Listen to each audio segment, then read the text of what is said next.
क्या प्यार की पवित्रता नफरत की जलती हुई चिता में भस्म हो जाएगी, या फिर इस बार बुराई खुद अपने ही बुने हुए जाल में फंसकर तमाशा बन जाएगी?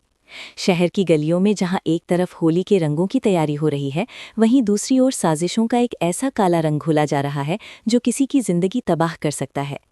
अनु और आर्या, जो एक दूसरे के लिए धड़कते दो दिल हैं, क्या वे जानते हैं कि इस बार की होलिका दहन उनके लिए सिर्फ एक त्योहार नहीं, बल्कि अग्नि परीक्षा बनने वाली है? रघुपति की आंखों में प्रतिशोध की जो आग जल रही है, वो किसी भी हद तक जाने को तैयार है, और उसकी हर सांस अब सिर्फ आर्या के पतन का इंतजार कर रही है। कहानी एक ऐसे मोड़ पर खड़ी है जहां एक तरफ अटूट विश्वास है और दूसरी तरफ धोखे की गहरी खाई, जिसमें गिरने का इंतजार खुद किस्मत कर रही है। आर्या सर की जीत ने मोहल्ले के समीकरण पूरी तरह बदल दिए हैं, और अब हर जुबान पर सिर्फ उन्हीं का नाम है, जैसे कोई चमत्कार हो गया हो। अनु के दिल में इस वक्त खुशियों का सैलाब उमड़ रहा है, क्योंकि जिस इंसान को वो अपना सब कुछ मान चुकी है, उसने न केवल खेल जीता, बल्कि लोगों के दिलों में भी अपनी जगह पक्की कर ली। लेकिन इस जीत के बीच एक टीस अब भी अनु को परेशान कर रही है, और वो है उसके पिता शर्मा जी की खामोश रजामंदी। अनु को बस उस लम्हे का इंतजार है जब उसके पापा आर्या सर के हाथ में उसका हाथ थाम दे और समाज की सारी बंदिशें हमेशा के लिए खत्म हो जाएं। वो बार बार अपनी बालकनी से नीचे देखती है, ये उम्मीद करते हुए कि शायद अब उसके पिता के चेहरे पर आर्या के लिए वो नफरत कम हो गई होगी।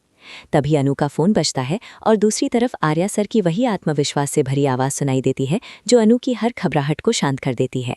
आर्या सर हंसी मजाक के मूड में है और शरारत भरे लहजे में पूछते हैं कि क्या उनके दामाद बनने की गाड़ी स्टेशन से आगे बढ़ी है या अब भी वहीं रुकी हुई है। अनु शर्माते ही जवाब देती है कि गाड़ी तो अभी वहीं है, लेकिन मोहल्ले के लोग अब आपकी तारीफों के पुल बांधते थक नहीं रहे हैं।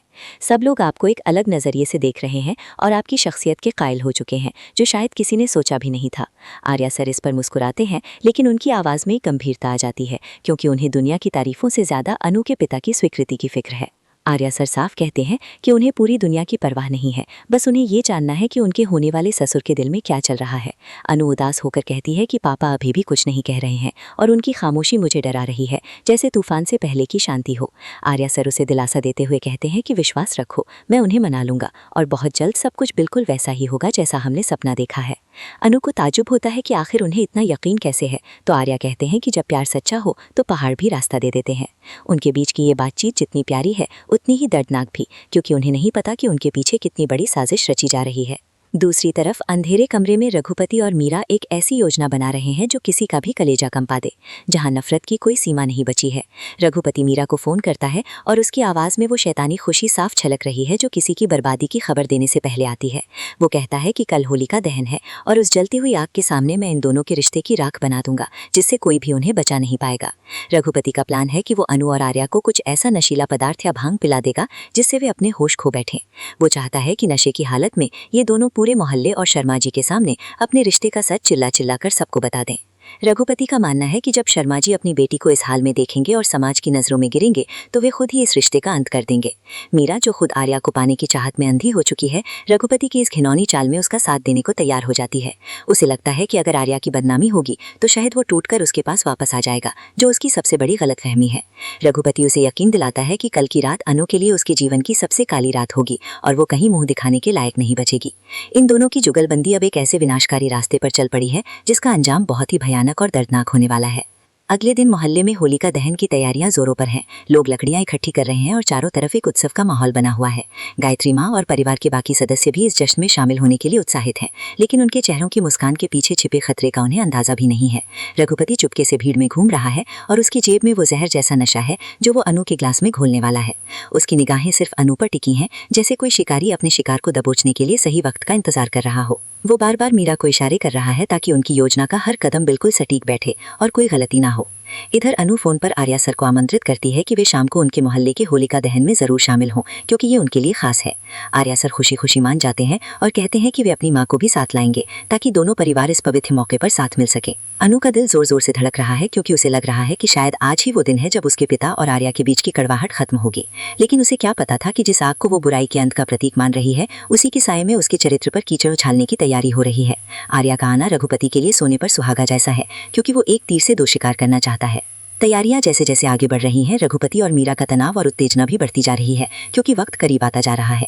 मीरा को इस बात का गुस्सा है कि शेंडे अब पूरी तरह आर्या का वफादार हो चुका है और उसकी किसी भी बात को सुनने या मानने के लिए तैयार नहीं है। उसे लगता है कि अब सिर्फ रघुपति ही उसका आखिरी सहारा है, जो उसे आर्या की जिंदगी में वापस जगह दिला सकता है, चाहे रास्ता कितना ही गलत क्यों ना हो। वे दोनों मिलकर ये सुनिश्चित करते हैं कि भांग का वो मिश्रण इतना तेज हो कि पीने वाला इंसान अपने सुध-बुध पूरी तरह से खो दे। रघुपति के चेहरे पर एक कुटिल मुस्कान है, क्योंकि वो शर्मा जी को पूरी दुनिया के सामने जलील होते देखना चाहता है। शाम होते ही मोहल्ला रोशनी से जगमगा उठता है और ढोल नगाड़ों की आवाज के बीच होलिका दहन की रस्म शुरू होने वाली होती है। आर्या सर अपनी माँ के साथ वहाँ पहुँचते हैं और उनका भव्य स्वागत होता है, जिसे देखकर रघुपति के सीने पर सांप लौटने लगते हैं। अनु बहुत सुंदर लग रही है और उसकी आंखों में आर्या के लिए जो प्यार है वो पूरी दुनिया को साफ नजर आ रहा है, जो रघुपति को और भी उकसाता है। रघुपति एक ग्लास में वो नशीला घोल तैयार करता है और बड़े ही शातिराना अंदाज में उसे अनु की तरफ बढ़ाने की कोशिश करता है। उसे लगता है कि बस एक घूंट और उसका काम हो जाएगा, लेकिन नियति ने इन गुनहगारों के लिए कुछ और ही सोच रखा है। जैसे ही रघुपति अनु को वो ड्रिंक देने वाला होता है, तभी कुछ ऐसा अप्रत्याशित होता है कि उसका हाथ कांप जाता है और योजना डगमगाने लगती है। आर्या की नजरें रघुपति की संदिग्ध हरकतों पर पड़ जाती हैं और उसे आभास हो जाता है कि दाल में कुछ तो काला है जो ठीक नहीं लग रहा। रघुपति लाख कोशिशें कर ले, लेकिन अनु और आर्या का अटूट विश्वास उसकी हर चाल के आगे एक दीवार बनकर खड़ा हो जाता है। उनकी मोहब्बत इतनी गहरी है कि साजिशों के छोटे मोटे तूफान उसे हिला भी नहीं सकते, और रघुपति का ये प्लान भी पिछले प्लानों की तरह मिट्टी में मिलता दिख रहा है। अंत में बुराई चाहे जितनी भी ताकतवर क्यों न लगे, सच्चाई की एक किरण उसे राग करने के लिए काफी होती है। अब देखना ये होगा कि जब रघुपति का ये प्लान फेल होगा तो वो अपनी हार को कैसे पचा पाएगा, या फिर कोई और नई साजिश रचेगा। क्या शर्मा जी आर्या और अनु के सच्चे प्यार को पहचान पाएंगे, या फिर मीरा की नफरत इस रिश्ते में कोई नई दरार पैदा कर देगी। होलिका की आग तो ठंडी हो जाएगी, लेकिन साजिशों की ये तपिश अभी और कितने इम्तिहान लेगी, ये आने वाला वक्त ही बताएगा। लेकिन एक बात तो तय है कि अनु और आर्या का रिश्ता कोई कच्चा धागा नहीं है जिसे रघुपति जैसे लोग आसानी से तोड़ सकें। इस बार भी जीत प्यार की ही होगी और नफरत करने वाले सिर्फ अपने हाथ मलते रह जाएंगे, क्योंकि कुदरत हमेशा सच का ही साथ देती है। अगले एपिसोड में आपको देखने को मिलेगा कि कैसे रघुपति की अपनी ही चाल उस पर भारी पड़ते हैं और वो खुद ही तमाशा बन जाता है। आर्या सर की सूझबूझ और अनु का भोलापन मिलकर कैसे इस बड़ी मुसीबत को टाल देते हैं, ये देखना वाकई में बहुत दिलचस्प और रोमांचक होने वाला है। होली के इन रंगों में कौन सा नया रंग खुलेगा और क्या शर्मा जी अंततः इस रिश्ते को अपनी दुआएं देंगे, ये जानने के लिए दर्शकों की उत्सुकता चरम पर है। कहानी का हर मोड़ अब एक नई सच्चाई की ओर इशारा कर रहा है, जो रघुपति और मीरा के लिए काल बनकर आने वाली है। प्यार की इस महागाथा में अभी कई और पन्ने पलटने बाकी हैं, जो आपको अपनी सीट से बांधे रखेंगे।